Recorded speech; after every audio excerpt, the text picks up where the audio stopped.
ছানা ছাড়াও যে মিষ্টি তৈরি করা যায় এই রেসিপিটা না ট্রাই করলে আমি কখনোই জানতাম না। এই মিষ্টিটা খেতে ভীষণ মজা। আশা করি সম্পূর্ণ ভিডিওটা দেখবেন, আর ভিডিওটা দেখলে অবশ্যই আপনাদের ভালো লাগবে। অনুরোধ থাকবে ভিডিওটা ভালো লাগলে একটা লাইক করে দিবেন, শেয়ার করবেন এবং কমেন্ট করবেন।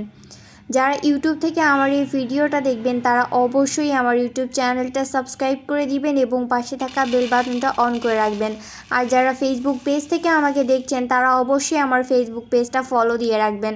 সো প্রথমে আমি এখানে 1 কাপ পরিমাণ মুড়ি নিয়ে নিলাম। মুড়িটা খুব ভালো করে কিন্তু ব্লেন্ডারে আমি ব্লেন্ড করে নিয়েছি। তারপর একটা ছাঁকনির সাহায্যে এটা আমি ছেঁকে নিয়েছি। সো 1 কাপ পরিমাণ মুড়ি থেকে সেখানে আমার হচ্ছে 1/2 কাপ পরিমাণ মুড়ি হয়েছিল।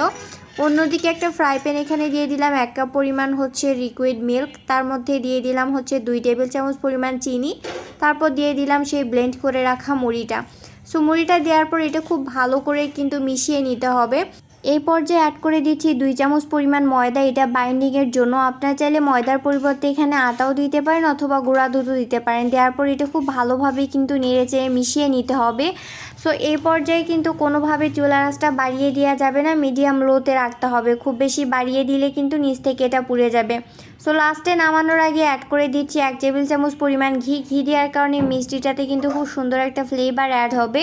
সো দেখতে পাচ্ছেন আমার ডোটা কিন্তু আমি ঠান্ডা করে নিয়েছি। তারপর হাতে একটু সামান্য পরিমাণ ঘি মেখে এটা কিন্তু মিষ্টি শেপ করে নিতে হবে। ডোটা খুব ভালোভাবে হাত দিয়ে মেখে নিতে হবে। ডোটা সুন্দর হলে কিন্তু মিষ্টিগুলোও খেতে ভালো লাগবে। এবং আপনারা চাইলে কিন্তু এই ডোর মধ্যে একটা ডিম এবং সামান্য পরিমাণ হচ্ছে গুঁড়া দুধও দিতে পারেন। সো দেখতে পাচ্ছেন এইভাবে সমস্ত মিষ্টিগুলো আমি তৈরি করে নিব।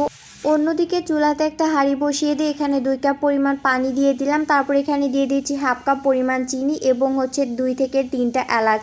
এটা একটু মুখটা ফেটে দিয়েছি, এতে করে হচ্ছে খুব সুন্দর একটা ফ্লেভার অ্যাড হবে। তারপর সামান্য পরিমাণ নেড়েচেড়ে দিলাম। যখন দেখবেন যে এই হচ্ছে শিরাটা একদম বলক চলে আসছে, তখন বানিয়ে রাখা সেই মিষ্টিগুলো এখানে দিয়ে দিচ্ছি। এই পর্যায়ে চুলার আঁচটা বাড়িয়ে দিয়ে মিষ্টিগুলো 5 থেকে 10 মিনিট খুব ভালো করে কিন্তু জাল করে নিতে হবে। তারপর ঠান্ডা হয়ে আসলে এটা পরিবেশন করতে হবে। এই মিষ্টি খেতে কিন্তু ভীষণ মজা।